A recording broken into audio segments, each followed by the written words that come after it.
മഞ്ചേശ്വരം ഉപതെരഞ്ഞെടുപ്പാണ് കേരളത്തിൽ ഇന്ന് ചർച്ചയായിക്കൊണ്ടിരിക്കുന്ന ഒരു പ്രധാനപ്പെട്ട വിഷയം. സംഭവത്തിൽ ബിജെപി തങ്ങളുടെ നിലപാട് അറിയിച്ചു കഴിഞ്ഞു. ഹൈക്കോടതിയിലുള്ള കേസ് പിൻവലിക്കില്ല എന്നും ബിജെപി സംസ്ഥാന ഘടകം തീരുമാനിക്കുകയും ചെയ്തിട്ടുണ്ട്. ഇതിന്റെ ഭാഗമായി കണ്ണൂരിലെത്തിയ അമിത്ഷാ ഇതേ തീരുമാനം തന്നെയാണ് പാർട്ടിയോടും കെ സുരേന്ദ്രനോടും പറഞ്ഞിട്ടുള്ളത്.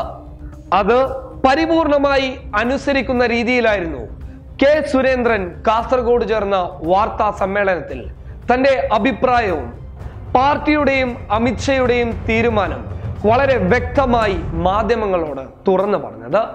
കാര്യങ്ങൾ ഇങ്ങനെയായിരുന്നു: ഹൈക്കോടതിയിലെ കേസ് പിൻവലിക്കാൻ ഞങ്ങൾ തയ്യാറല്ല.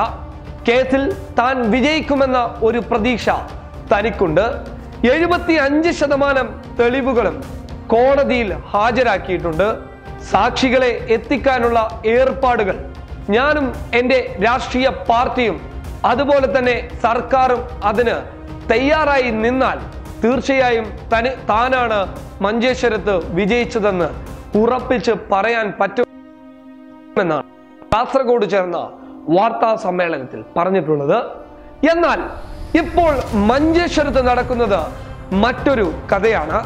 ഉപതിരഞ്ഞെടുപ്പിന് തങ്ങളില്ല എന്ന് പറഞ്ഞ ബിജെപി അണിയറയിൽ ഉപതിരഞ്ഞെടുപ്പിന് വേണ്ടി ഒരുങ്ങുന്നതായിട്ടുള്ള വിവരങ്ങളാണ് ലഭിക്കുന്നത്.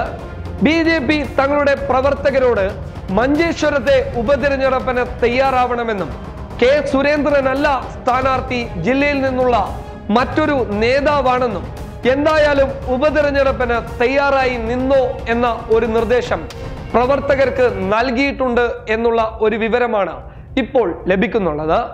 അത് മാത്രമല്ല, മഞ്ചേശ്വരത്ത് ഒരു രാഷ്ട്രീയ അടിയൊഴുക്കിനും ബിജെപി കണക്ക് കൂട്ടുന്നുണ്ട്.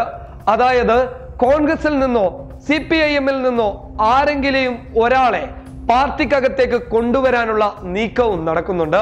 പാർട്ടിക്കൊരു മുൻതൂക്കം ലഭിക്കണമെന്നുണ്ടെങ്കിൽ കോൺഗ്രസിൽ നിന്നോ CPIM-ൽ നിന്നോ അറിയപ്പെട്ട ഏതെങ്കിലും ഒരു നേതാവ് കടന്നു വരണം. ഇങ്ങനെയൊരു നേതാവിനെ പിടിക്കാനുള്ള ശ്രമത്തിലും കൂടിയാണ് ബിജെപി. പൊതുവെ ശബരിമല വിഷയം കത്തി നിൽക്കുന്ന ഒരു സാഹചര്യത്തിൽ മഞ്ചേശ്വരത്തെ ഉപതിരഞ്ഞെടുപ്പ് നേരിടാൻ തങ്ങൾ തയ്യാറല്ല എന്നത് പറയുന്നത് തന്നെ വാസ്തവ വിരുദ്ധമാണെന്ന് എല്ലാ കണക്കുകൂട്ടലുകളും തെളിയിച്ചിരുന്നു.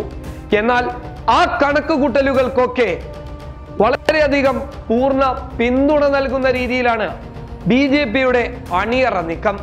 മഞ്ചേശ്വരത്ത് ഉപതിരഞ്ഞെടുപ്പ് നടക്കുമെന്ന പ്രതീക്ഷയിൽ തന്നെയാണ് അവരുടെ രാഷ്ട്രീയ പ്രവർത്തകരുടെ നീക്കം.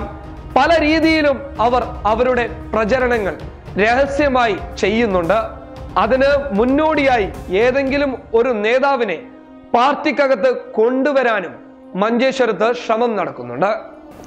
മഞ്ചേശ്വരത്ത് എല്ലാ കണക്കുകൂട്ടലുകളോടും കൂടി ബിജെപി അവരുടെ പ്രവർത്തനം ഉപതിരഞ്ഞെടുപ്പിന് വേണ്ടി മാറ്റിവെക്കുന്ന വിവരം രഹസ്യമായി ലഭിക്കുന്നതിന് പിന്നാലെ മറ്റൊരു കാര്യവും കൂടിയുണ്ട്.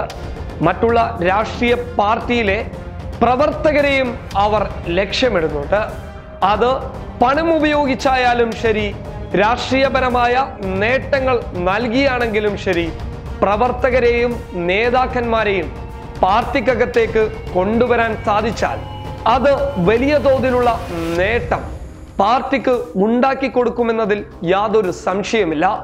ഈ രീതിയിലുള്ള പ്രവർത്തനങ്ങൾ മുൻകൂട്ടി തയ്യാറാക്കിയ ഒരു പദ്ധതി പ്രകാരം മഞ്ചേശ്വരത്ത് അവർ നടത്തിക്കൊണ്ടുണ്ട് എന്നുള്ള വിവരങ്ങൾ ലഭിക്കുമ്പോൾ ഒരു കാര്യം വ്യക്തമാണ്: മഞ്ചേശ്വരം ഉപതിരഞ്ഞെടുപ്പിൽ ബിജെപി കാണുന്നത് വിജയം തന്നെയാണ്. അതിനുള്ള മുന്നൊരുക്കമായിട്ടാണ് അമിത്ഷാ പല നിർദ്ദേശങ്ങളും പാർട്ടി പ്രവർത്തകർക്കും പാർട്ടിയുടെ നേതാക്കന്മാർക്കും നൽകിയത്. News desk public Kerala.